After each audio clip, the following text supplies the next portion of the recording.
Thank you. Now I'm going to turn it over to CEP's president, Phil Buchanan, as well as the speakers who will join him, whom he'll introduce for our opening plenary. Thanks. Welcome, everybody. So good to see you all and to talk about the threats to our civil society in this moment. I've been looking forward to these few days for a long time. I don't know if you're the same way, but I have felt a need to be together with folks who share some basic values, and I hope that the next few days are everything that you need them to be, to go back to your important work more inspired and with hopefully some wisdom and some learning from each other. I am thrilled to be with this group of people. There was a lot of thought that went into who could have this conversation. I just want to say that each of these people are really important to me personally. Tony Richardson and I met in 2016 when he was a program officer at the Nord Family Foundation. And I was there talking to the foundation board, and somehow Tony and I ended up closing the bar at the Oberlin College Hotel. And we realized that we saw a lot of issues in philanthropy the same way. He became a member of our advisory board, then our board of directors. He's now the CEO of the Georgia Gunn Foundation in Cleveland, and he's a chair of our board, and we're incredibly lucky that he is. So,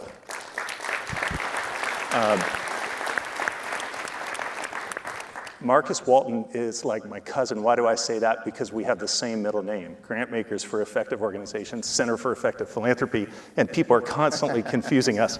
I was at your conference, Phil. It was great. No, that was the GEO conference.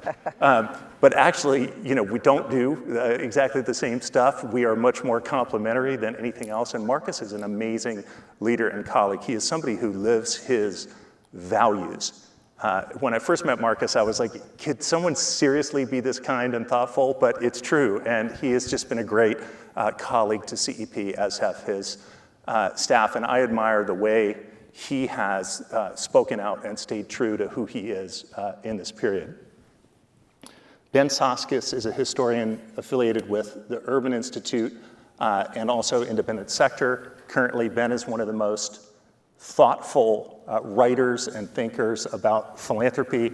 I have admired his writing and just his knowledge and expertise for many years, had many conversations with him, lamenting our frustrations or praising the folks that we thought were really inspiring in their work. So he's going to help put this moment in some historical context for us, and I'm so glad that he's here.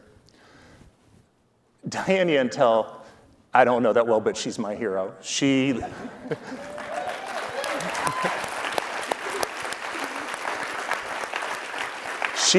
started her job a few days after New Year's.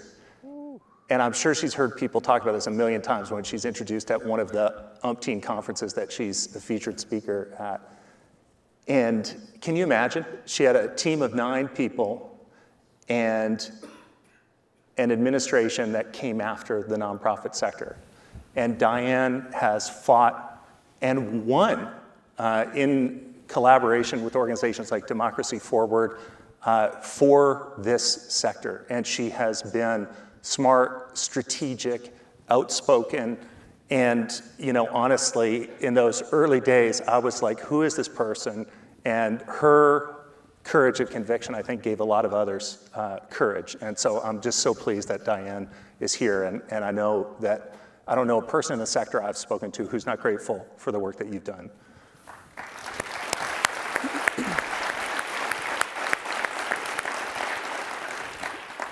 Lastly, and then we'll get to it, Alicia Smith-Arriaga is CEP's Vice President for Research. She's been with us about 2.5 years, but it feels like forever. We have known her for a long time. She's a very accomplished leader, having led nonprofits in the K-12 education space.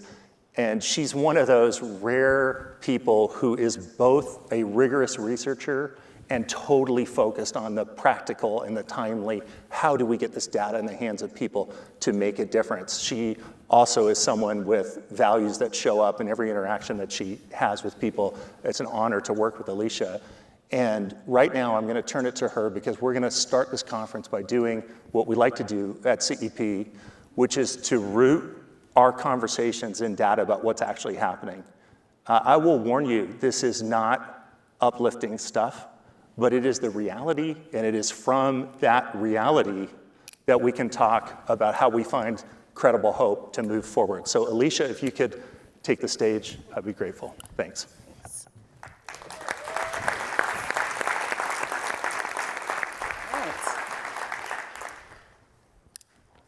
Well, as Phil said, I am excited to share with you today data on the current context that we recently collected at CEP.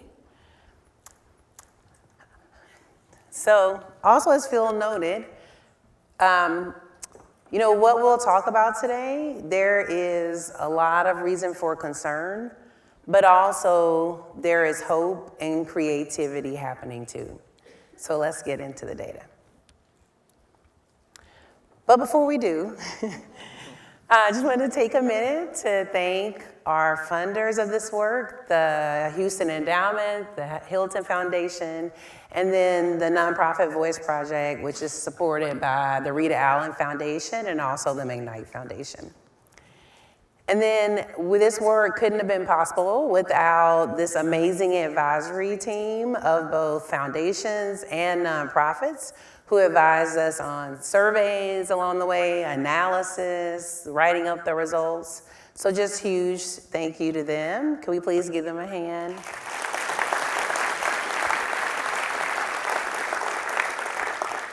And then before moving forward, I wanted to also ask Sierra, Christina, Caroline, who are the members of CEP's research team, to stand if they're in the room as well.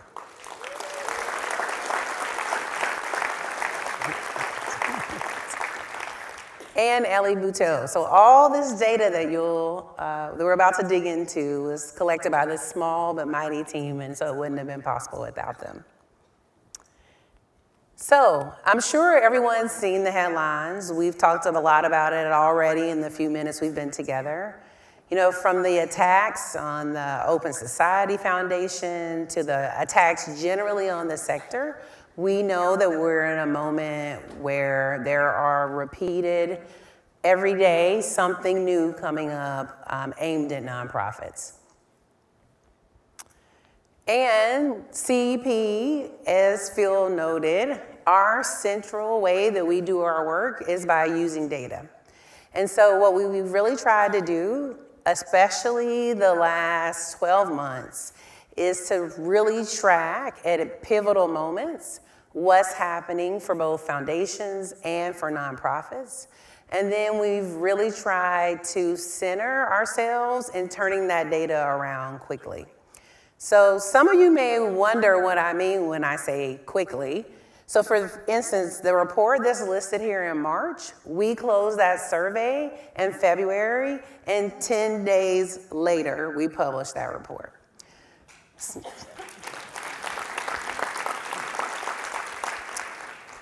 So, because we believe that timely data is important for decision making.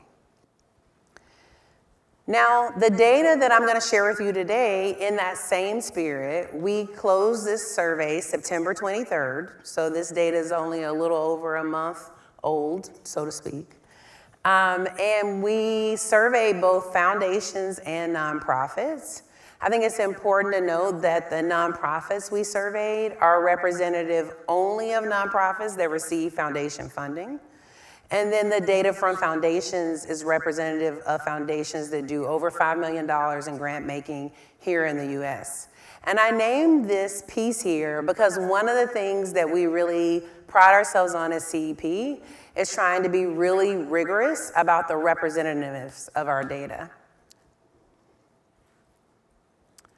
So to that end, the data that I'm about to share, the surveys were of, as you can see here, 408 nonprofit leaders responded, and 227 foundation leaders responded. And the response rates, I should note, this year that we've received in our surveys are higher than some of the response rates we've received in the last 10 years. Now, I don't know how many folks also do surveys, because I know there are a lot of surveys out there, but it's not often that you send out a survey and get a thank you note in response. But this year, when we sent out our surveys, we received many emails back from folks just noting how important it was to be asking organizations what they're experiencing and getting this data out as well. And then we know that quantitative data is only one piece of the picture, so we also did about 60 interviews between foundation leaders and nonprofit leaders. And the data I share today is really focused mostly on the surveys, because we're still in the process of analyzing the interview data, but we wanted to share it with you as soon as we could, kind of hot off the press. So the way that we're gonna structure this conversation today is, first, I'm gonna spend a few minutes sharing with you the nonprofit data, then we'll pause and hear from the panel, and then we'll go to the foundation data. So when we look at the total picture of nonprofits that responded, they're very representative of the entire country. We also heard from a diversity of nonprofits, from human services to social justice to health. And what we heard from organizations really ran the gamut, but there were some really key themes that came out. The first is that nonprofits are being hit hard by funding losses in this current context. So we see that 34% of nonprofits experience losses from the federal government, and 29% reported losses from state government. And the thing that's interesting about this data is that it parallels data that was gathered by the Urban Institute, which also shows about 30% of organizations losing federal funding, and also organizations that do the grantee perception report of CEP. When you aggregate that data, it also is around 30%. And we see that the funding losses are also centered around the Big Beautiful Bill Act. So about 42% of nonprofits reported that they anticipate that the Big Beautiful Bill will have a negative impact on their fundraising. And 46% reported concerns about the risk of their organization needing to close or merge because of the current context. This quote from a nonprofit leader illustrates much of what we were hearing. There is no viable win condition. The win is to tread water. Costs are increasing simultaneous to a much more difficult funding environment. The well is running dry. Our operating runway is shrinking, and those staff want to move in a proactive direction. I'm most worried about base level subsistence. Now, the funding losses that nonprofits experience were not only from the federal government and state government. We also learned from nonprofit leaders that around 30% experience losses from their foundation funders and from individual donors as well. And in addition to the funding losses, we also heard from nonprofit leaders about increased strain just on their staffing. So here we see that 29% of organizations report either having experienced already a reduction in staffing, and then if we add those who anticipated it, we go almost to 50%. Also, concerns about staff well-being and board safety and well-being were concerns as well for about a third of nonprofits. This quote illustrates much of what we're hearing from nonprofits in this area. Trying to stay on top of all these constantly changing threats is a full-time job in itself. And I still have my regular full-time job as executive director. Our government is supposed to be our source of protection and provide paths to safety for our clients through the programs they fund. Now the feds are closing those paths, and it feels like we need to protect our clients from them. How do we do that? No one has the answer. Now, if we look also at how nonprofits were experiencing this current context and what it meant for their missions, we see that 42% of nonprofit leaders reported pressure to reframe public descriptions of their work. 30% reported legal challenges related to their issue area or their community, and 22% reported backlash or opposition to their missions. And then if we look at weathering all this, how the demand for their services has changed, 81% of organizations either have already experienced or anticipate experiencing increased demand for their services. And 68% of nonprofits say that the current context has had a negative impact on their ability to carry out their work. Now, the thing I think that's really important about this slide is we collected this data in September, which is before, as many people noted for us in interviews, any of the cuts to SNAP had actually gone into effect. Now, even in the face of these tremendous odds, nonprofits are being creative and courageous. 60% reported that they initiated new collaborations with other nonprofits. Many are diversifying their revenue streams or launching new programs. But even in the face of this creativity, it's important to note that this is an existential moment. 61% of nonprofits that we surveyed say that the current context poses a moderate to significant risk for them to continue to operate. So now I'm going to turn it back over to the panel, and we'll talk about these results before we move to the foundation data.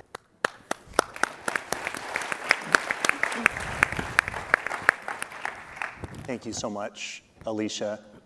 Diane, I'll start with you, and what do you make of this? Well, thank you for doing the research and for sharing it. It certainly reflects what we're hearing and what I've been hearing as I've been traveling around, and the literally hundreds of nonprofits that reach out to the whole NCN team almost every day. Nonprofits are struggling mightily right now, and stepping back and seeing what those threats are, recognizing the cuts to federal funding and the cuts to contracts, and the administration saying that certain activities of certain nonprofits are illegal when they're not, and the chilling effect that that's creating, that sort of walking back that we're seeing some nonprofits feel pressure to change the language that they use to not be able to do the work that they're doing. All of it, I think, the level of threat that nonprofits are facing right now really is unprecedented. And they're facing threats, the likes of which, if we have to live through to believe. I think if any of us had thought a year ago or further that senior administration officials would use words like domestic terrorism and nonprofits in the same sentence, we wouldn't have believed it. So we're seeing now nonprofits working as hard as they can to continue doing their work in just these exceptionally difficult circumstances. And we talk a lot about the threats and the real actions that are harming the funding or the ability of nonprofits to do their work. We don't talk as much, but you do in this report, about the tremendous increased demand at the very same time that nonprofits are having to try to figure out how to meet. And then, this work is always difficult, the work that nonprofits do. And then layering on top of that, this need to be thinking about physical safety of staff and leaders families. 30%, I think it was, of nonprofit leaders having to think about safety and security just the layers of challenges are really significant. Yeah, and our colleague, Kevin Boldick, said to me the other day, and I was like, I should have thought of it this way, but he was comparing it to the pandemic and saying, and we're going to come later to this sort of philanthropic response, and just reminding me of the maybe obvious, but that during the pandemic, the federal government was injecting money into nonprofits through the forgivable PPP loans. That's right. And currently, it's extracting it. Well, and also, if I could, during the pandemic, nonprofits were seen as the solution and the heroes that were stepping up and were being supported in that way. Somehow, in this environment, nonprofits are being seen as the villains. Exactly. Now, you used the word unprecedented. We happen to have a historian here who can tell us if that's hyperbole or true. Ben, is it unprecedented? I'm going to fact check Diane now. Well, so in one of the, first of all, it's great to be here with people I really admire. One of the paradoxes of being a historian is the things that people are most interested in is what's new about the present moment. But that's fine with me because, as I've said all the time, every claim to novelty is, in essence, a historical claim. So what I'm going to try to do is explain why I think this moment is, in fact, unprecedented. And the baseline for that is acknowledgement that we shouldn't embrace a kind of rosy picture of civil society in general. There have been many, many occasions and many communities for which disruption is more the norm than the exception, whether it's natural disasters, whether it's economic crisis, government repression, that has been not unusual. There's two distinct things about the current moment which I do think are unprecedented and worth highlighting. One is that we're now at a moment of deep entanglement between the federal government and the nonprofit sector. And that entanglement offers all sorts of opportunities, but it also has the potential for deep crisis and danger. And as Diane mentioned, we've seen some of that. So that entanglement is really important with respect to two kind of almost at odds dynamics in which we can understand how the administration thinks about the nonprofit sector and civil society more generally. One is this idea of discrimination.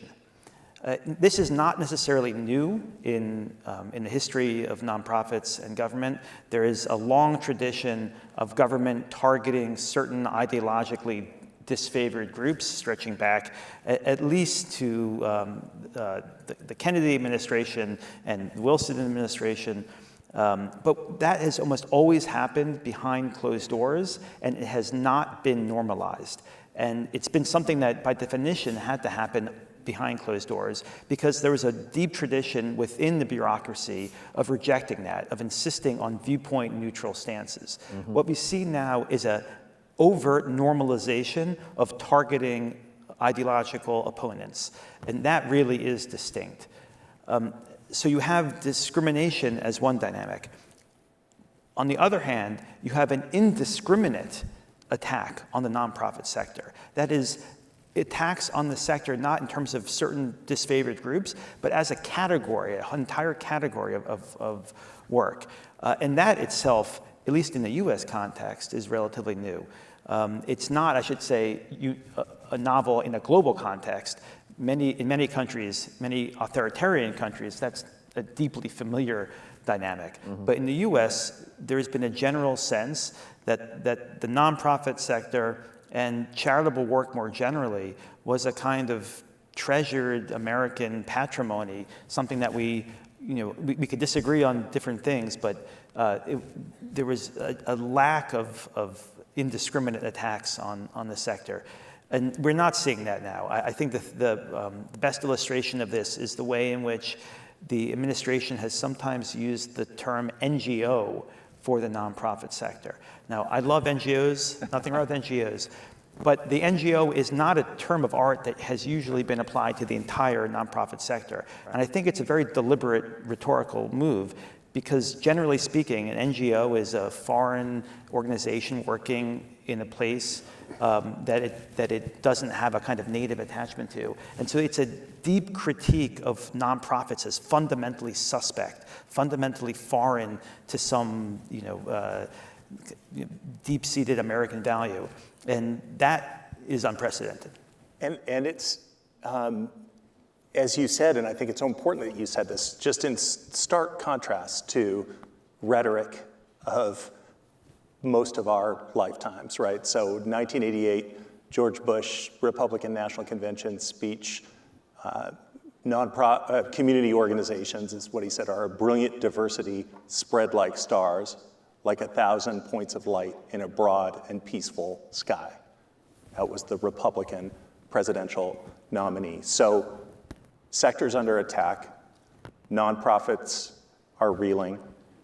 Let's start to segue a little bit to how to respond. Marcus, at GEO, you've had a point of view about what funders might do to be helpful in this time.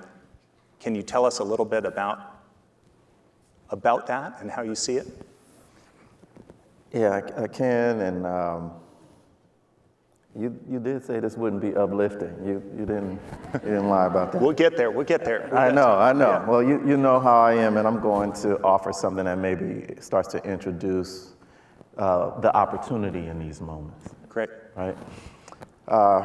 So GEO, Grantmakers for Effective Organizations, is a 27 or 8-year-old organization. So for 20 years, we've been doing our own research around effective practices, like our cousins, and slightly different. It's about the broader practices, and there's a few things that we found that respond to what we can do. But before I talk about our research, the thing I want to underscore is that in this really precious and privileged space, I'm never giving you Marcus's opinion.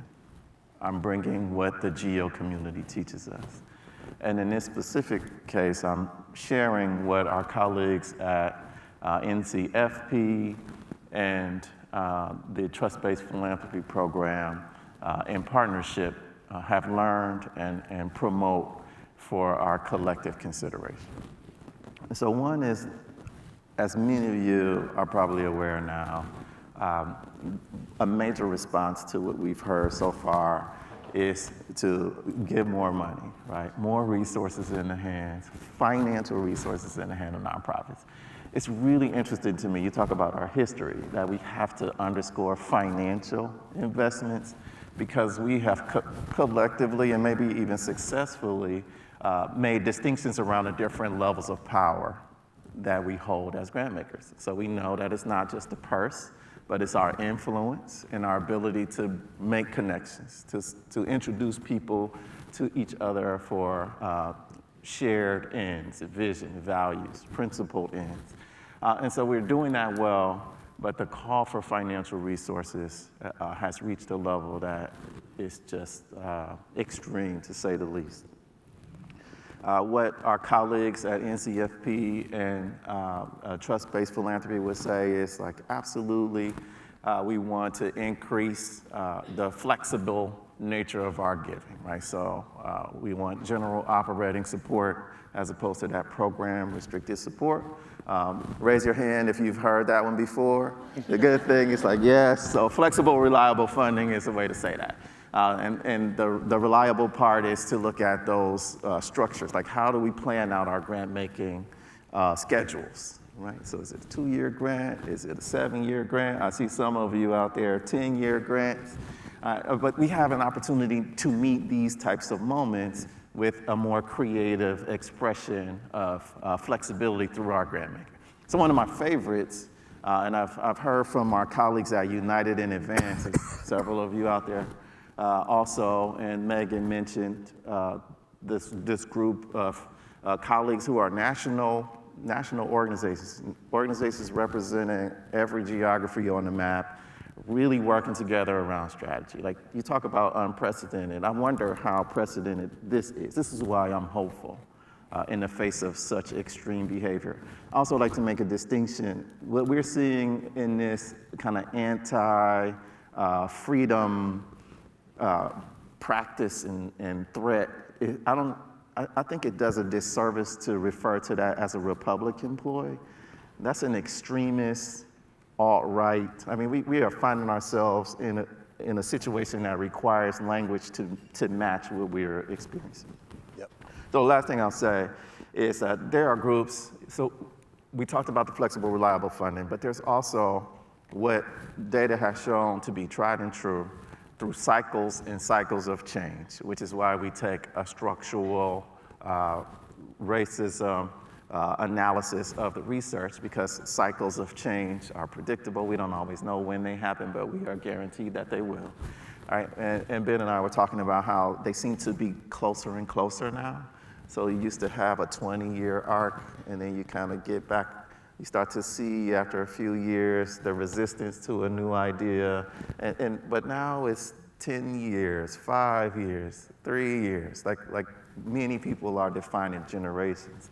And so matching that overlapping cycle of change trend with creativity can include endowing nonprofits. It can include revisiting our nonprofits. Listen, revisiting our endowments, again, is something that I know you all have heard, along with the flexible and reliable funding. Can I see your hands? Yes. And the idea here is that in being in relationship, just considering the different pools of financial resources available for reallocation, we start to think about the full possibility of investment that every foundation, every grant-making entity has at its disposal. And so we don't have to just approach this from the charitable mindset, but we can really start to consider what does it mean to be transformational in our investments. Thanks so much, Marcus. So, Tony, you actually have to run a foundation. You run the Gun Foundation in Cleveland. What are you seeing, and how are you thinking about this moment? Yeah, thank you. And I'd be remiss if I didn't start by just acknowledging and holding space for the fact that we are experiencing a federal government shutdown right now. Absolutely. And there are real families and individuals who won't have access to SNAP or WIC. And when we think about Ohio, for example, I know that roughly $200 million come to our state every month for SNAP and WIC, right? And so just want to hold space for those families, and I'm hoping for some resolution so that we can get funding back and get the government up running. Obviously, there are a lot of federal employees who are currently unpaid as well. So just want to hold space for that because it's very real.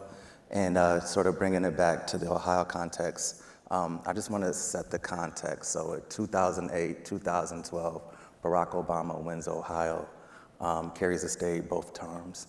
And now we're in a space where we have a supermajority in our General Assembly, both on the Senate side and our House side of Republicans.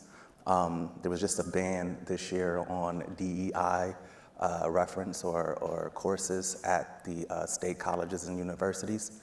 And with that also came the prohibition of faculty strikes, as well as a requirement that colleges and universities, there's a mandate for them to teach classes on U.S. patriotic civic courses. And with that, we're also looking at a state that is heavily gerrymandered. It's been ruled unconstitutional both on the state and federal side numerous times. Our state school funding formula has been ruled unconstitutional over 6 times. And so we're living in an autocracy in Ohio, right? It's in a microcosm of what you are experiencing nationally. It's not as overt. We see attacks on public media, and in fact, some of our local public media shops have closed just because of the business model no longer speaks to the current market and the way we consume news and information. And so what does this mean for us? In 2023, there was an opportunity to support an initiative around reproductive freedom and access. And as a 501c3 private foundation, as you know, we can't support ballot measures, but we can organize and support organizers around learning and voter participation, education, all the things that we could do on the C3 side. We made those investments to our partners. And so there was a huge movement. We were looking at the November election as an opportunity to enshrine these rights for women. And our General Assembly called a special meeting in August to change the requirements for ballot measures. So now, instead of a 51% majority, they try to change it to 60%. And they also required in the signature collection phase that you had to get signatures from all 88 counties in the state of Ohio. So again, my plea to foundations and intermediaries and partners, and I know a lot of you are already there, you understand the importance of supporting public policy and advocacy. And too often we talk about our piece of the pie. Where I'm from, we never thought about pieces of the pie. We want to be there when the pie is created, right? So we can decide where those pieces go. So you can't be in grant making, supporting organizations, and downstream supporting organizations that are working and responding to broken systems. You can do and both. We have the capacity. We have huge endowments. It's time to spend our money to support the communities that we say we care about. Number 3.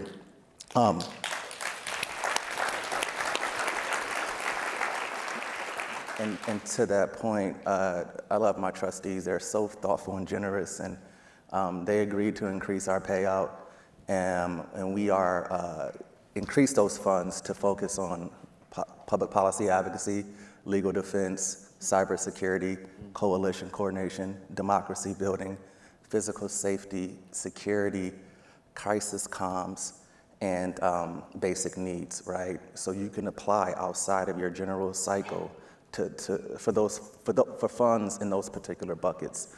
And I'd say, I sat down with several nonprofit leaders, and one in particular, she runs this amazing organization, and she said, I'm not gonna pay myself, right?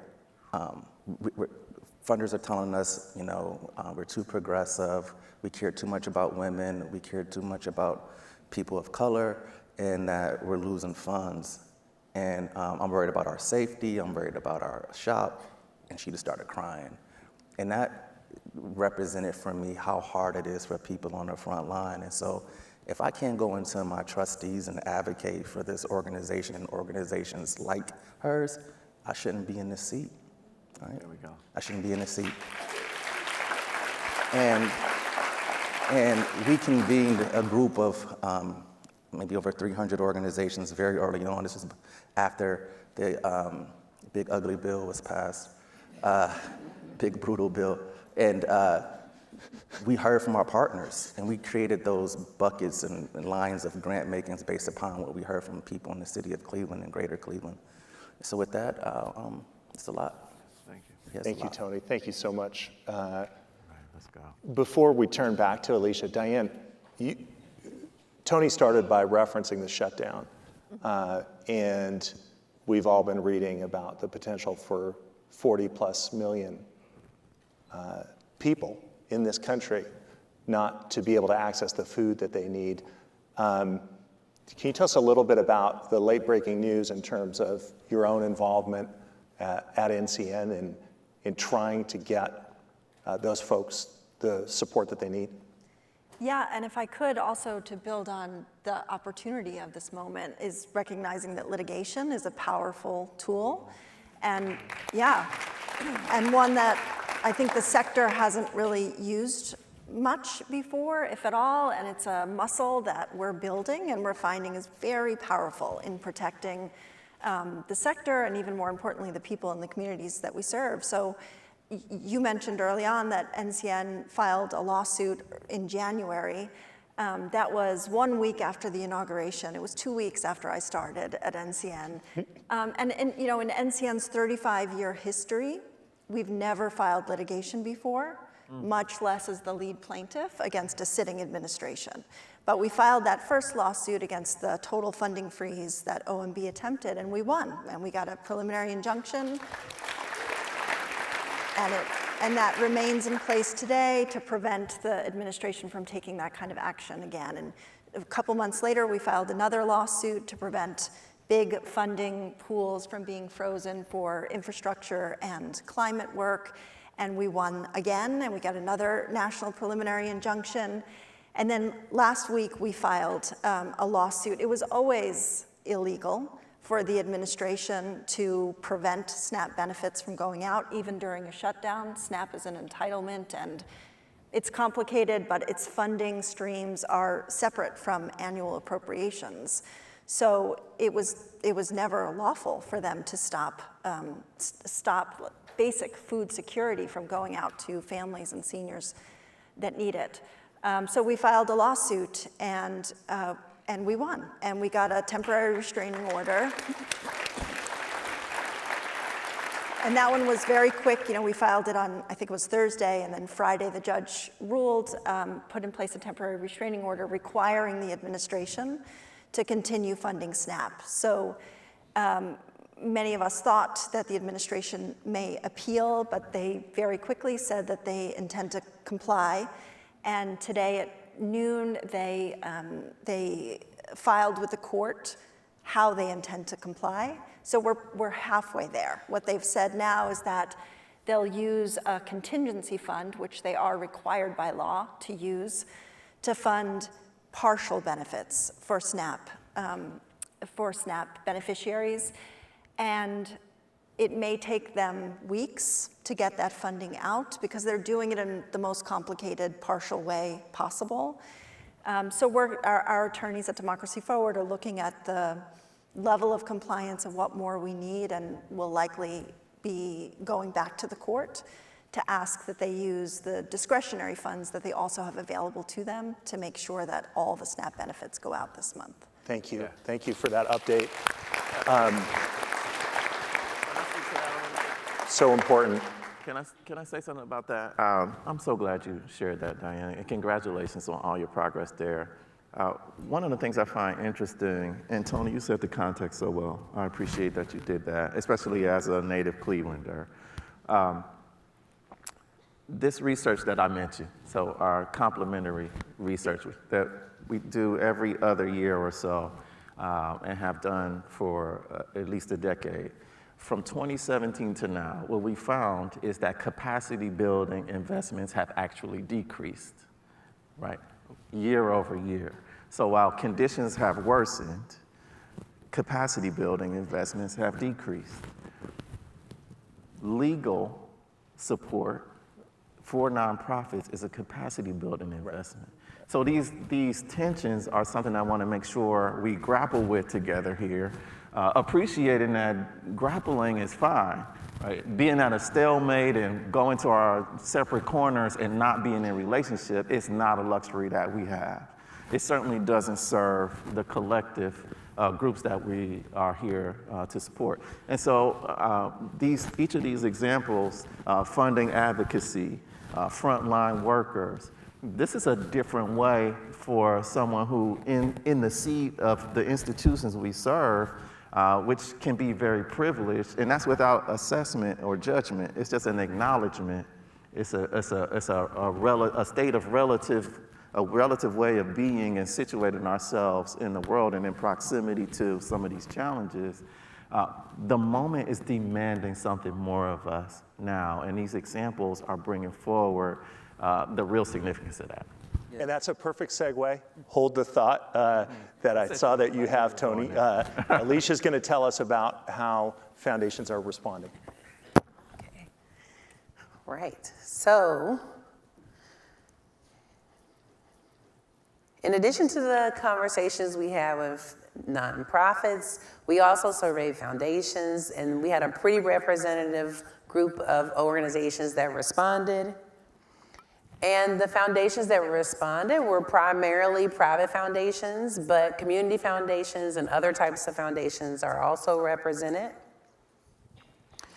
And we've talked a lot about the impacts on nonprofits, but also foundations. 55% of those that responded to the survey indicated that the current context has had a negative impact on their foundation's progress towards their goals.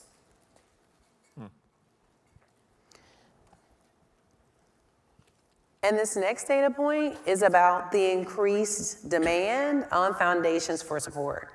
So 87% of foundations reported increased demand for funding this year, and an additional 9% anticipate increased demand. So that's almost 100% of foundations reporting this. This quote illustrates a lot of what we were hearing from foundation leaders. There is so much need by the communities and the nonprofits we serve and partner with. We have increased our annual payout, and still there simply isn't enough to make up for the significant federal and other funding losses. Now, some foundations also, 30% in fact, reported that they increased their payout in 2025, more than they had originally planned due to the current context. And when we asked how much foundations had increased their payout, on average, it was 2%. So 2% over the amount they were already giving from their endowment. Foundations were also starting to provide more emergency and rapid response grants, with 64% already doing this and another 15% anticipating doing so this year. And also we saw changes in how funders were doing their grant making, with 42% reporting providing a larger number of unrestricted grants and 28% reporting more multi-year grants. Funders were also shifting their application processes, with 39% reporting streamlining those applications and 38% streamlining reporting processes this year. Also, funders talked about providing additional assistance beyond the grant, with 45% reporting providing new forms of assistance beyond the grant this year, and another 20% considering doing so. This quote illustrates a lot of what we're hearing in regards to the additional kinds of ways that organizations were providing support. We focused on building up leaders in our community, recognizing their talents and gifts so they can meet this moment. Right now, this is just as important as money. Seeing these leaders, affirming their worth, and letting them know we believe in them, it matters. Now, this is the last piece of data that I'll present today, but I should note that all this data is publicly available now on the CEP website. It's also was published this morning in a Chronicle Philanthropy article, and there's lots of other subgroup data that we'll get into when we publish the report early next year. But of all the data we collected, I think this piece is extremely interesting. So we asked foundation leaders and nonprofits this same set of questions about how effective foundations were in terms of things like understanding grantee challenges, responsiveness, willingness to take risk. And then we asked nonprofits the same set of questions. And we see here, especially around grantee challenges and around willingness to take risk, there's a 40% difference. Now, I shared some of this data a little bit earlier this week and in a few other contexts, and we've talked about it a lot as a team. And part of the debate that comes up is, well, don't nonprofits, wouldn't they always rate a little lower on questions like this than foundations? And the answer to that question is no. So actually in 2014, we asked the same question around grantee challenges, and funders and nonprofits were very close together. There was no significant difference. Now, the reason this is really important is because at a moment when we really need to understand what's happening, it seems that we have a gap. And this quote, in my personal opinion, illustrates more of how we could be thinking together about this moment. Threats to nonprofits and charitable foundations do not discriminate based on perspective.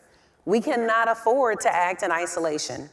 We must move together to support the common good. And if we think about what that requires, one interviewee, I think, said it best. I believe that courage is contagious. When we use our voice to stand up for our beliefs and values, we help inspire others to do the same. So now I'll turn it back over to the panel.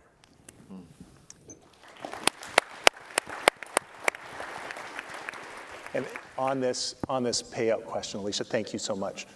So 30% of foundations said they'd increase payout. I want to make sure I get this right. And the median increase was 2% of endowment value. So if I was at 5.5%, I went to 7.5%. Yeah. And another 15% are thinking about it? That's right. Yeah. Tony, what do you make of this data? I think I might have alluded to it a bit earlier when I said we need to increase our payout, and this is. But I also want to go back to something that Diane pointed out around the advocacy they've done in D.C. Fighting or restoring legislation that have come out of D.C. is the investment in public policy can leverage and yield billions of dollars in this context. So when I think about supporting my local food bank, if I'm not upstream supporting Diane and the organizations that are fighting that fight, I'm not leveraging my dollar in a way that'll allow me to sort of bring down those additional funds. And I'll just say, right? Yeah, so leverage. And going back to and we appreciate the nuance around increase and what that means for different foundations. But like you mentioned earlier, Phil, the federal government sort of bailed us out with CARES and ARPA, and those dollars aren't coming. And we're not asking for philanthropy to backfill or supplement federal funding. What we're saying is that we have to think differently. We have to show up together. We have to sort of work as a sector. And when we convened folks in Cleveland, it wasn't foundations and grantee partners that are focusing on immigrants and newcomers or climate. It was, we came together as a sector. Thanks. Ben, I want to bring you back in. What do you make of both what Alicia presented, but also just your own observations about institutional philanthropy's response to what you said was an unprecedented set of challenges to the nonprofit sector? Sure. I think one interesting way to answer that is, let's say you showed this data blind to a series of historians 50 years from now and said, okay, here are the responses. What do you think was happening in the context that provoked these responses? And I think it'd be very hard, unless you're like an incredibly insightful historian, to judge that we're in the type of moment that we're in.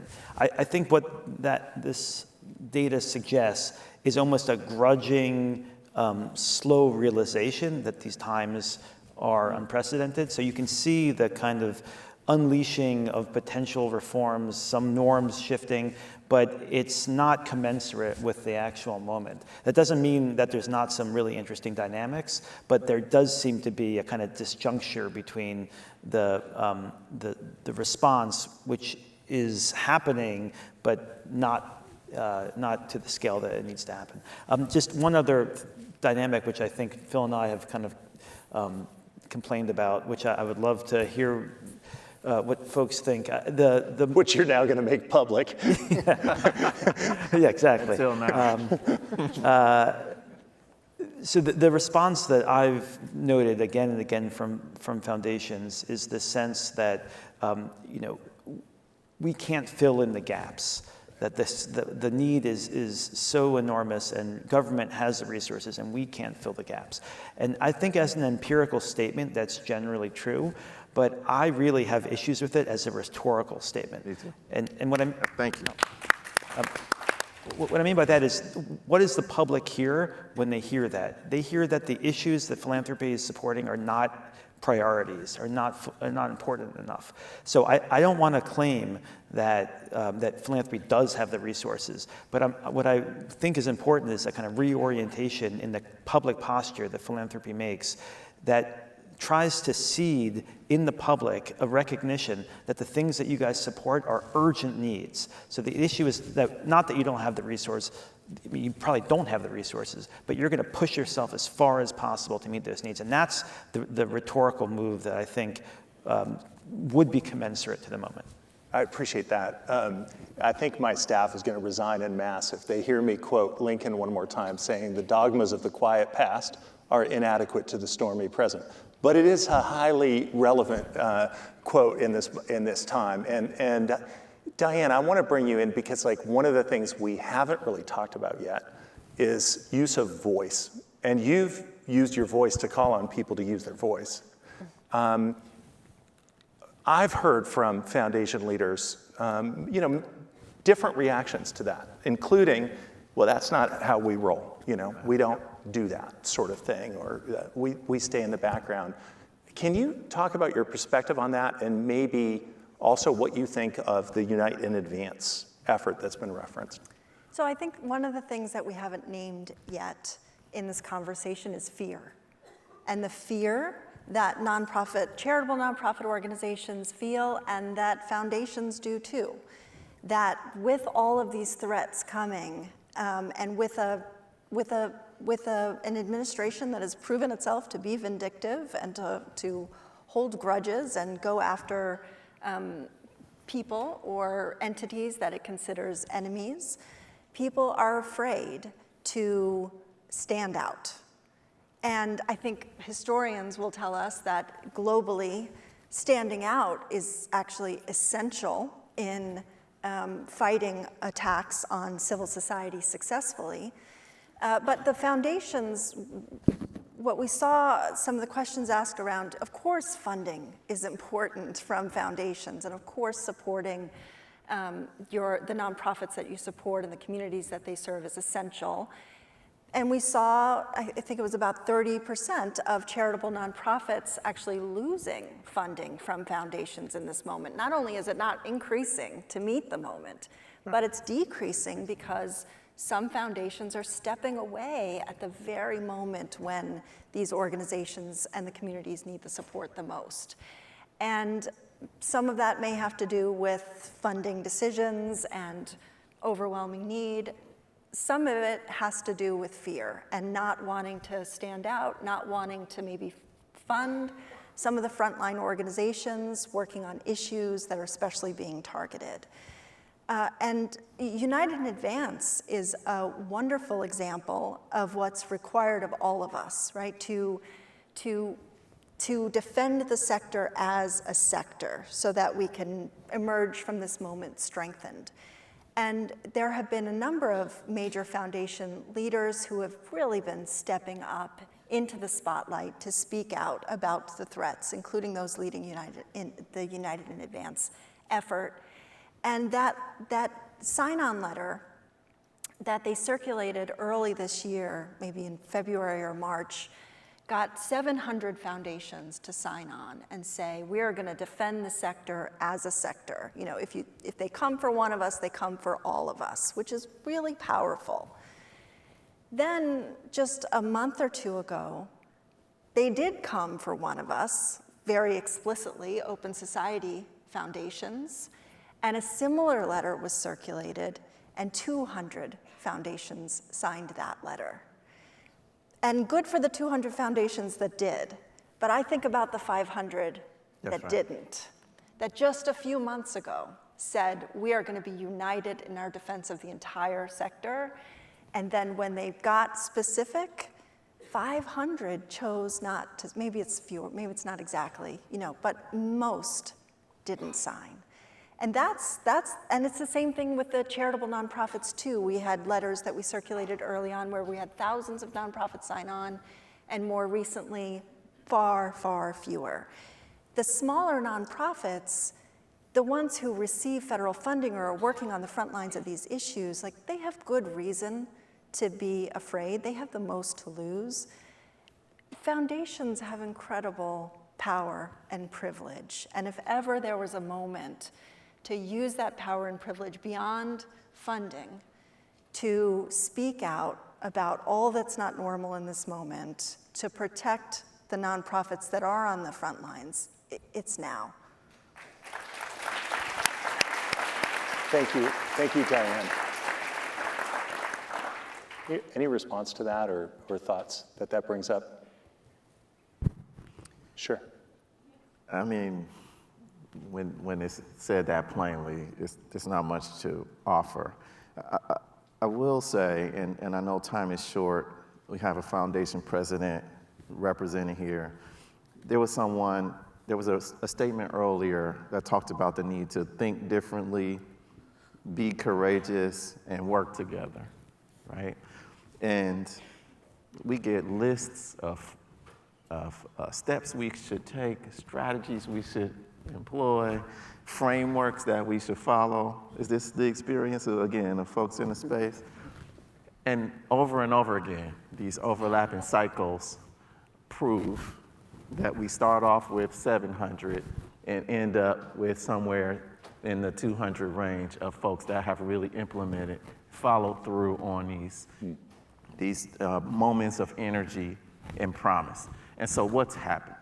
The thing I'll offer, and Phil, we talked about stewardship, right? Throughout this entire conversation, I've been trying to introduce different language. I've been using this moment of leverage to get us into the practice of choosing language that matches the moment we find ourselves in. Right? It's not just strategy. If strategy was the answer, we would have strategized ourselves into transformation a long time ago, and Ben would have been telling us about it because he's the history major. But what we see is that something happens where we fall short of it. The geo community teaches us that it's not what you know, but it's what you practice. Practice is what translates into the behavior that counteracts fear. So when fear hits, we know I'm afraid. Here's a list of 12 things that the internet just told me I should do when I ask perplexity, and I don't know how to do it. I freeze. So coming together is one of the ways that we interrupt fear. We interrupt the counterproductive emotions that impact leaders. But emphasizing leadership along with these systems change strategies gets us into the practice of being able to actually meet moments in ways that align with our values and principles. And I suggest that it's only practice that gets us there. Thank you.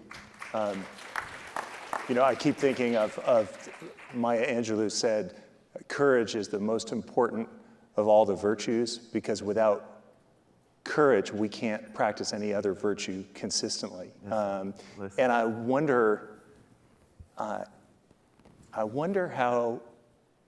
how we, those of us who believe, and I hate to say there hasn't been a lot of viewpoint diversity on this panel. I promise there will be at this conference. I think we all believe that it's an unprecedented time that requires more of institutions with power, that requires more of all of us, of leaders with some perch, some opportunity to do something. And the question is how do we get there? I think moving together is helpful, right? People don't want to move alone. I think thinking about the people who are really suffering in this moment, that they need us to be courageous, is another thing. But I've struggled to think about this, and I wonder if any of you have thoughts. I mean, how do you help people say, legal counsel, I heard you, and I'm taking the risk you're telling me not to take? Or to go out on a limb with the board and jeopardize your own career a little bit because you're making the case. I wonder what you would say to folks who are on that edge, worrying about, can I do the thing? Yeah, I would just say that, while we are in an unprecedented moment in terms of our federal government and its attacks, and we talked about this before, there's been groups like SNCC, SCLC. That's right. When you think about sort of the Black freedom movement, I mean, this is how, for generations, we've always felt like we've been in the crosshair, and it's passed on into our youth and our kids, and we know how to survive, for lack of a better term, in this country. So this weight that you all are feeling, I've been feeling this for 42 years of my life, right? And we've also understand that this too shall pass, right? So when I sit back and I think about the arc of history, and we think about the historical enslavement of African Americans, or world wars, or the Great Depression, the Cold War, presidential assassinations, assassination of the king, COVID, right? When we're in it, we can't see the other side of it. But if we stay true to our values, rooted in our values, we'll get to the other side. We know our North Star, it's already in us. We just gotta allow it to lead us. And when last November, actually before that, I received a letter from a congressional person that I shall not name. And I was one of 4 foundations that received a letter, and it was 100 organizations. And we were accused of being in collusion around forcing managers and investment funds to have DEI and ESG goals, right? This was a big deal, summer before last. And I told our trustees, our values aren't illegal, right?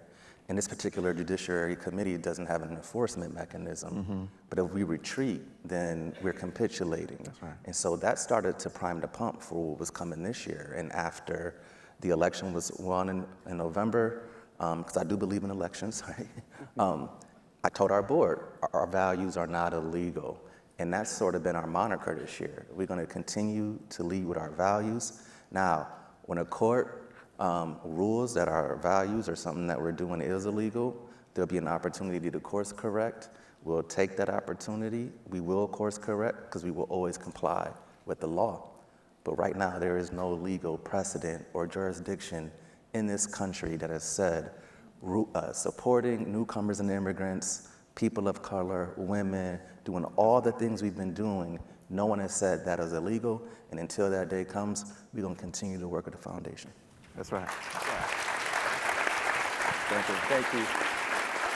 Thank you, Tony. And Phil, I've been given approval by my boss to just go, Grace, to just go just a few minutes extra here since we started a little late. Ben, you want to get it? Sure, I'll be very quick. I think there's a chance when historians do look back on this moment, the thing that will stick out most prominently is the coalition building and the relationships that are forged now. And the thing that does give me some hope is the fact that there is a broad base of individuals and organizations of wide ideological perspectives that in the United States that cares deeply about civil society.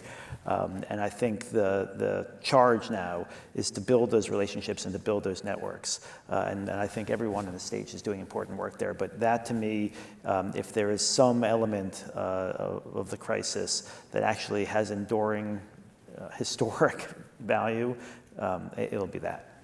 I appreciate the sort of hopeful, spine-stiffening sort of words from Tony, you, and you as well. And I want to give each of you an opportunity to add what you would add as sort of parting words for this audience. Alicia, Diane, Marcus. Go ahead, Marcus. well, I mean, what do they call that? The hot take? Yeah, what's your hot take? I love that, Tony, everything that you said. Man, first, I'm so proud to be from Ohio, and I don't always get to say that in these contexts. But more Tonys actually matters in this context. More Dianes actually matters in this context, right? When the norm becomes stepping out, being creative around our investments, challenging what's legal, and distinguishing that from what's preferred equaling risky, right? Defined by fear and tradition. Now we start to get into the domain of leadership that I was talking about, which is why practice is so important. One thing that we can say, Phil, I'll do a little public disclosure that I think is complimentary.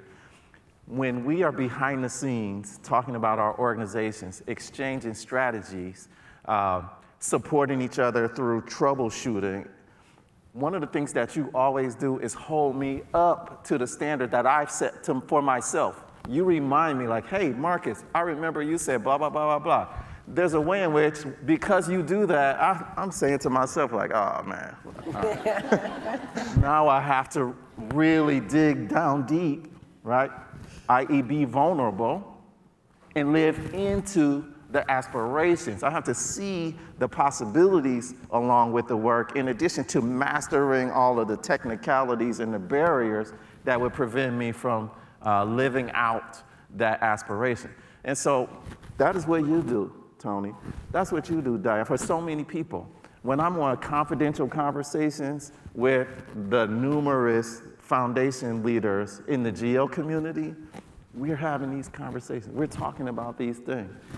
Being together really does, and being reminded, that's accountability. When you remind me of who I really am, and then maybe give me a little encouragement to take some time, mourn the loss, like acknowledge that feeling of loss, do that grieving work, which is a new competency that we are being called into as leaders. Like, damn, this hurts. Like, oh my goodness, how is this gonna work? What am I gonna say to my board? Get that out, and then let's get into the business of responding to those questions, because they're not rhetorical.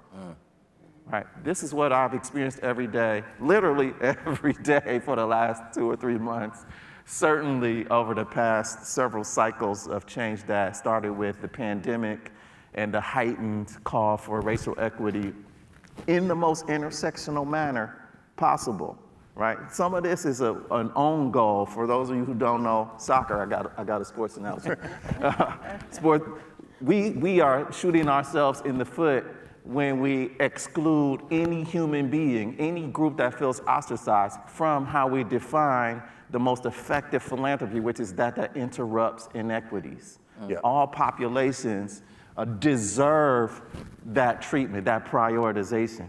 And we can also acknowledge the historical nature of how indigenous populations, historically African-American, Afro-descended populations, and other newly immigrated populations, which happen to come through rural communities, by the way, first, have been excluded and marginalized as well. Thank you, Marcus. Okay, I'm gonna get in a lot of trouble if I don't end this soon. So last words, Alicia, and then very last word, Diane. Briefly, what counsel would you have for folks to help them as they move forward? Well, the main thing that I would say that we heard a lot in the interviews is that there were many folks who said sometimes they felt paralyzed at different moments. Mm-hmm. And I would just remind folks that the way you eat an elephant is one bite at a time. So there are some people who said, hey, we can't increase our payout. Well, maybe you just have a conversation with a grantee to really truly understand what's going on with their organization and direct support more in a more targeted way there. Or maybe you work on another strategy, but just remembering that no organization can do all the things, but you can do something, and that's super important. Well said. Thank you, Alicia. And I want to say again how much I appreciate the work that you shared with us today. Diane, you get the last word. I know we're so over time. I wish we could continue this conversation for a long time. But I would say to your question of where to find the courage or how to bring people along, yes to everything that's been said, and even to recognize that it can be about self-preservation of individual organizations and certainly of the sector. Like I've often said that our silence, to paraphrase Audre Lorde, our silence won't protect us. And if there is protection to be had for our individual organizations and for the sector, it will come through visibility and solidarity, through speaking out about what's not normal in a way that provides protection and safety for others to do so as well, and in uniting and defending the entire sector as a sector. And that's where I find hope in this moment too, because I see that we are acting in new ways as a sector, that these new collaborations are being built through this moment of crisis, and those kind of new collaborations and coordinations will help us come out of this moment not just having survived it, but having been strengthened by it. Perfect. Thank you. We'll start our breakouts 5 minutes later than whatever it says on your app. Tony, Marcus, Ben, Diane, Alicia, thank you. Thank you so much.